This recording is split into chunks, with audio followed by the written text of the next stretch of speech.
Did you know that there was a quarterback who weighed over 280 pounds but still became a Super Bowl champion? Or that one of the best kickers in NFL history had no toes on his kicking foot? These are only some of the most unbelievable players we're covering. Like the linebacker who survived a stroke at 31 and still dominated the next season. And even a fullback who became the first deaf player to win a championship. But first, look at that finger.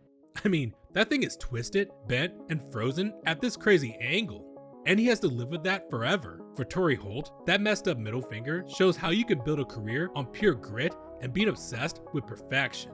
See, during a game in Seattle, Holt came off a jam at the line and felt his finger pop out of place. Talking to Al Saunders, the wide receiver coach, he told me before the game, watch for this guy, Tory Holt. Most receivers would wait for the trainers, maybe take a play off. Holt, the guy snapped it back into place himself, caught the next pass thrown his way, handed the ball off to the ref, and kept playing. Over the years, that finger would pop out all the time, and Holt would just pop it straight back in. And through all of that, he was putting up numbers that would make today's superstars jealous. Through his first 5 seasons, Holt had more receiving yards than any player in NFL history. That includes Randy Moss. While Moss was making highlight reels with his deep speed, Holt was quietly beating him with perfect route running. The only guy who's topped Holt since, Justin Jefferson, this past season. And the 2000 season, as part of the greatest show on turf, shows you exactly why Holt was so dangerous. He averaged 19.9 yards per catch while leading the league, a number that makes you do a double take. I mean, Jamar Chase has never reached 19 yards per catch.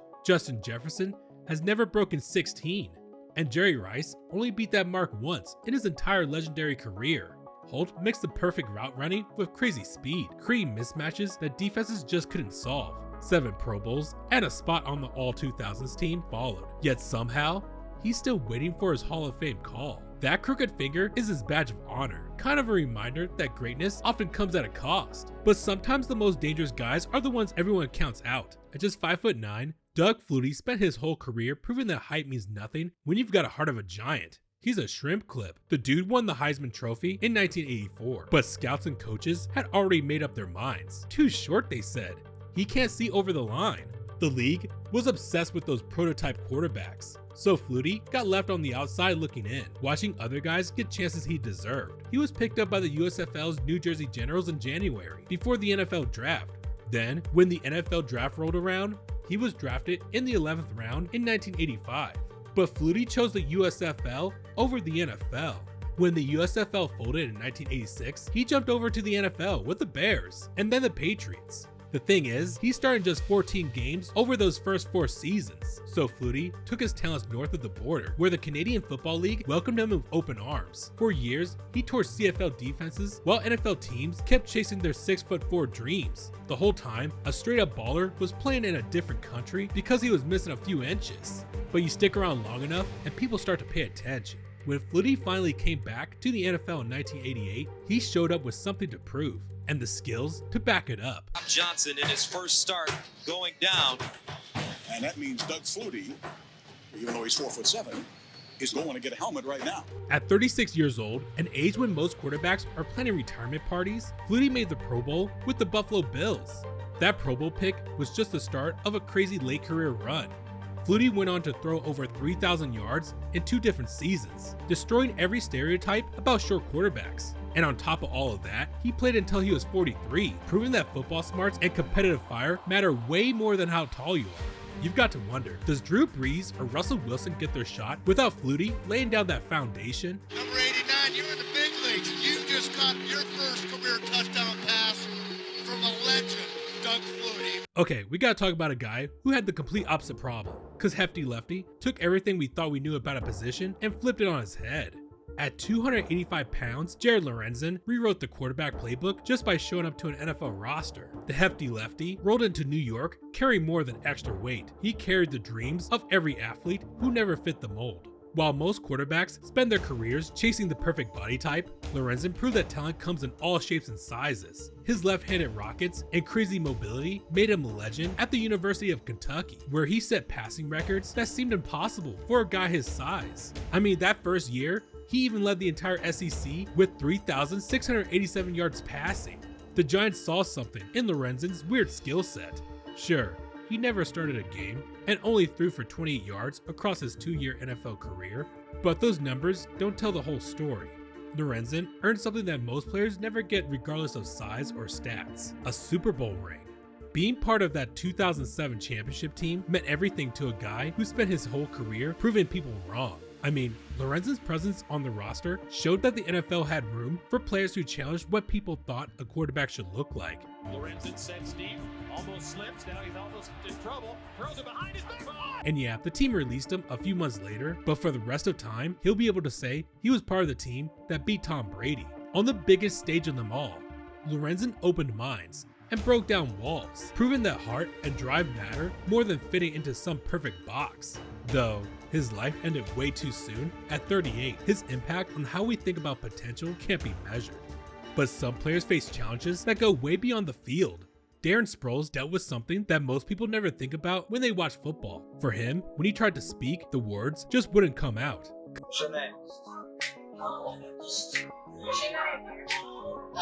Cause from when Sproul was 4 years old, he had a stutter that stuck with him all the way to the NFL. Through every interview, every press conference, every time someone shoved a microphone in his face. Now, most athletes try to hide their weak spots, not Sproul's. This guy went straight at his. While he was tearing it up at Kansas State, he made a crazy decision that tells you everything about who he is. He decided to major in speech pathology. I mean, think about that for a second. Here's a dude who could have picked the easiest classes possible, but instead, he chose to study the exact thing that gave him trouble every single day. And even when people laughed about his weight, he turned it into ammunition. On the field, Sproul never had any communication problems. His body did all the talking, and defenders had no clue how to answer back. In 2011, the guy led the whole league with 2,696 all-purpose yards. That's 1,313 yards from scrimmage, along with those crazy punt returns. The dude just had a knack for using his small size and crazy speed to make defenders look foolish. You see, Sproul became this weapon that teams just couldn't figure out. He'd hurt you running the ball, he'd hurt you returning punts and kicks. 7 punt return touchdowns, 2 kick return touchdowns, 3 Pro Bowl trips. Every time he touched the ball, you knew something special might happen. But here's the thing, his biggest win might not have even happened on the field. Sproul put in serious work with speech therapists and figured out ways to handle his stuttering while becoming an all-pro player. And he didn't keep it to himself either. The guy openly talked about his struggles to help other kids going through the same thing. His message was simple. Yeah, stuttering might slow down his words, but nothing was going to slow down what he could do. But for this next guy, silence became his secret weapon. Because when Coleman lost his hearing at 3 years old, everyone basically told him to forget about football. I mean, how's someone supposed to handle an NFL huddle if they can't hear the snap count? How do you deal with all that constant talking that makes football work? But Coleman figured it out the hard way. The bullying just made him develop skills that most players never even think about. Reading lips became as easy as reading the defense for this dude. The kid, who couldn't hear a stadium packed with screaming fans, learned to feel the game instead. Vibrations, visual cues, he picked up on things other players completely missed. Going undrafted in 2012 should have been the end of his story, but Coleman knew something most people don't. Barriers are just there to be knocked down. When the Seahawks signed him in 2013, they weren't doing him any favors. They saw a player who brought something different to the table, something that could help them win a championship. And that's exactly what happened. You remember that Super Bowl, right? The Legion of Boom absolutely destroyed Peyton Manning and that high-powered Denver offense, 43-8. Coleman became the first step player to win a Super Bowl. That right there was proof that losing your hearing doesn't mean losing your chance. Over 5 seasons and 63 games, this guy mastered all the complicated communication that makes pro football possible. He showed everyone that sometimes the biggest challenge forces you to come up with the best solutions. And speaking of challenges, it doesn't get much bigger than what Teddy Bruschi had to go through in 2005. The guy just won his 3rd Super Bowl with the Patriots, then played in the Pro Bowl. He was living the dream. Then boom, at 31 years old, his world got turned upside down in a way that no amount of football preparation could have helped with. I woke up in the middle of the night. I had this severe unexplained headache and numbness down the left side of my body. The stroke came out of nowhere. One day he celebrated another championship, and the next, for a linebacker whose whole job depends on quick reactions and being able to move perfectly, this felt like game over. At first, he thought it was just football stuff, you know, all those hits finally catching up to him. But this was way different. The doctors laid it out for him pretty straight. They talked about how serious it was, how risky it would be to even try coming back, and basically how nobody returns to the NFL after having a stroke. Most guys would have hung up the cleats right there. I mean, 3 Super Bowl rings, that's a pretty good way to go out. Not Brusski. This guy just refused to accept that his story was over. Against what everyone was telling him, against common sense, he started the long road back. Then later the same year, something crazy happened. Bruschi actually made it back to the field. He played 9 games that season. And then in 2006, he had one of his best years ever, with 112 tackles. The guy proved his football brain was still working perfectly. Look, Bruschi's comeback was way more than just football. He became this symbol that showed people the most important wins don't always happen on Sundays. But this comeback might be even crazier. November 18, 2018, Alex Smith rolls out of the pocket like he's done 1,000 times before. Just a regular play, nothing special about it. Then he gets hit and everything changes. Somebody else next to him said, I saw it, his legs in two different places. We're talking about a compound spiral fracture that completely shattered his tibia and fibula. What started as a football game suddenly became a fight to stay alive. Cause the broken bones were just the beginning. What should have been a normal recovery turned into this medical nightmare when this flesh-eating disease called necrotizing fasciitis got into the surgical site. This infection was literally eating away at his tissue from the inside, to the point he could easily be an extra in 28 years later. The doctors gave him this impossible choice: lose the leg or maybe lose your life. Hell, he might still lose his life even if he chopped the leg off. The infection was spreading, and cutting off his leg seemed like the only way to save him. But Smith said no way. He chose to fight, and that started 693 days of pure hell that would push him to every limit you could imagine. 17 surgeries, that's 17 times they had to cut him open. Daily procedures to remove the infected tissue. They used techniques borrowed from military medicine, the same stuff they do for wounded veterans. Every single surgery, there was a chance the doctors might have to tell him they were out of options. The whole 2019 season went by with Smith in hospitals instead of on football fields. While his teammates were suiting up for games, he was learning how to walk again, trying to rebuild muscles that had basically wasted away during months of medical procedures. Then, the impossible happened. In 2020, Smith actually made it back to the field. 8 games, 6 starts, he won 5 of those 6 games, got Washington to the playoffs, and won Comeback Player of the Year. I mean, come on. This is about human will, beating medical impossibility. The dude is just an absolute stud. Speaking of studs who defied the impossible, let's talk about a guy who redefined what was physically possible in the NFL. This guy was born without toes on his kicking foot and without fingers on his right hand, but he already thrown out the rulebook on what a pro athlete was supposed to look like. At 6'2" and 255 pounds, Dempsey was nothing like your typical kicker. Most place kickers back then were these lean, precise guys who treated kicking like it was rocket science. Dempsey, this dude was a former defensive lineman from Palomar College who kicked like he was trying to break down a door. Now, people love to argue about his modified shoe. Critics kept saying his specially designed boot gave him some unfair advantage, but they completely missed the point. His custom shoe was actually lighter than the regular NFL equipment. The real advantage wasn't the shoe, it was pure determination and this understanding of leverage that most kickers just never figured out. November 8th, 1970, that's when all the doubting stopped.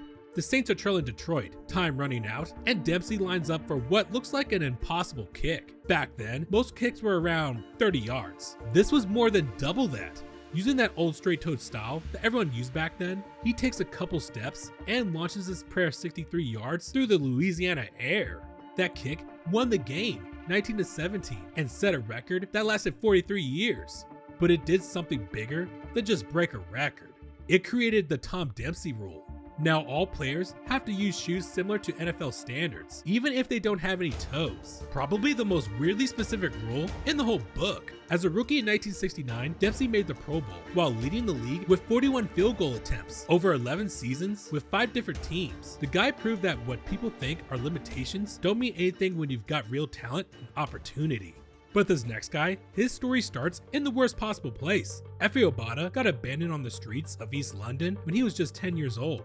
We're not talking about some inspiring youth football story here. This is straight up survival mode from day one. Born in Nigeria, Obata's childhood turned into one broken promise after another. His mom arranged for him and his sister to go to the UK for a better life, but it's weirdly murky how he got there. What we do know, instead of getting opportunities, they got dumped on the streets. 10 different foster homes, Every time he got moved, it meant new problems, more anxiety, and feeling even worse about himself. While other kids were stressing about homework and making friends, Obata was just trying to survive in South London's roughest neighborhoods. His immigration status was always hanging over his head, ready to destroy any chance he had of building a real future. Then at 22, Obata discovered American football. Most NFL guys already making money at that age. At the very least, they've had a long college career and have the game in their bones. Sure, he's 6'6" and looks like an athlete, but understanding football at the highest level? Nearly impossible when you come to it so late. Team after team cut him because he was trying to learn stuff since other players had been doing since they were just out of diapers. The NFL International Player Pathway program saved his life. It gave him the development and exposure he needed to turn that raw talent into legit pro skills. What came next was his relentless grind, getting better, facing setbacks, staying determined until he finally earned an NFL roster spot. 7 seasons later, Obata's played 80 games with 92 tackles and 15 sacks. In 2020, when Carolina shut out Detroit 20-0, Obata had 1.5 sacks and 2 quarterback hits, showing exactly why this journey was worth it. Even a severe leg injury that twisted his limb in an unnatural way couldn't stop him. Obata says he's going to keep playing until the wheels fall off, representing his Nigerian heritage with pride. So how the heck do you top that guy? Well, the last player on this list has a story that's going to blow your mind. He was just 4 years old when he was holding a butcher knife, ready to chop his own hand off just to get rid of the pain. That's where Shaam Griffin's incredible journey starts. Amniotic band syndrome messed up his left fingers, creating this unbearable pain that no 4-year-old should ever have to deal with. Eventually, he did get it amputated, but you know what? It set him free. Without his left hand, Griffin could finally live without pain. And more importantly, he could play football without that constant torture that has been defined his whole childhood. What happened next? Throughout everything, people thought they knew about athletic ability. Cause Griffin didn't just figure out how to play with one hand, he got better than most guys with 2 hands. His speed became absolutely legendary. At the NFL Combine, he ran a 4.38 second 40-yard dash. That's the fastest time ever recorded by a linebacker, ever. The Seahawks saw something special in Griffin's combination of speed and heart. When they drafted him in 2018, they made history by picking the first NFL player with a missing limb. But here's what made it even more incredible. Griffin got to team up with his twin brother, Shaquille, on the same roster. These guys have dreamed about this since they were kids, through all the challenges and setbacks. Look, Griffin only played 3 years in the NFL, and some might say that's not very long, but measuring his impact by just how many seasons he played completely misses the point. His presence in the league opened doors and changed how people think about athletes with physical differences. He made tackles, covered special teams, and provided leadership that went way beyond any stat sheet. But here's maybe the most important part. Griffin's NFL career qualified him for the league's pension plan, which kicks in after you play 3 seasons. That means long-term financial security. It proves his professional achievement was real. From a desperate kid with a butcher knife to a legit NFL veteran. That's one of the most incredible transformation stories in sports history. These players just go to show that football's greatest stories come from those who refuse to quit. I guess you could say that determination beats expectations every single time. Did I miss anyone out? Let me know in the comments. And if you enjoyed this video, make sure to subscribe so I know to create more content like this.